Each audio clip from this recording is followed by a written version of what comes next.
Xi ജിൻപിങ്ങിനെ ചുറ്റിപ്പറ്റി ചൈനയും പുടിനെ ചുറ്റിപ്പറ്റി റഷ്യയും ചേർന്നുണ്ടാക്കിയ അച്ചുതണ്ടായിരുന്നു ഇതുവരെ കാര്യങ്ങൾ തീരുമാനിച്ചിരുന്നത്. ഷിയുടെ കാര്യത്തിൽ വിമതർ കരുത്താർജിക്കുന്നു എന്നാണ് റിപ്പോർട്ടുകൾ പറയുന്നത്. ചൈനയിൽ അങ്ങനെ ഒരു വിമത ശബ്ദം ഉയരുന്നത് പോലും അസാധ്യമാണെന്ന് കരുതുന്നവരാണ് ഏറെയും. ഷി രോഗഗ്രസ്തനാണെന്നും അതിനാൽ പകരം സംവിധാനം അനിവാര്യമായതാണെന്നും ഒരു വിഭാഗം വിശ്വസിക്കുന്നുണ്ട്. മുഖ്യധാരയിലേക്ക് 2 മാസമായി വരാതിരിക്കുന്നതിന് മറ്റൊരു കാരണവുമില്ല എന്നാണ് റിപ്പോർട്ടുകൾ. ഷി മാറി നിൽക്കുന്നതാണെങ്കിലും മാറ്റി നിർത്തിയതാണെങ്കിലും ഓഗസ്റ്റിൽ ഒരു മാറ്റം ഉണ്ടാകും എന്നാണ് ഇപ്പോഴത്തെ സൂചനകൾ. പാർട്ടി പ്ലീനറി സമ്മേളനം കഴിയുമ്പോൾ ചൈനയുടെ അധികാര കേന്ദ്രം അപ്പാടെ മാറാം. പോളിറ്റ് ബ്യൂറോയിലെ സ്റ്റാൻഡിംഗ് കമ്മിറ്റികൾ വീണ്ടും കരുത്തരാകാം. ഒപ്പം ഷിക്ക് ആലങ്കാരികമായ ഒരു പദവിയും നൽകാം.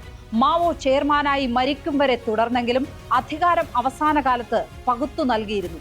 അതുപോലൊരു നീക്കമാണ് ഷിയുടെ കാര്യത്തിലും ചൈനയിൽ പ്രതീക്ഷിക്കുന്നത്. ഷി മാറിയാൽ ആരാകും പുതിയ പ്രസിഡന്റ്?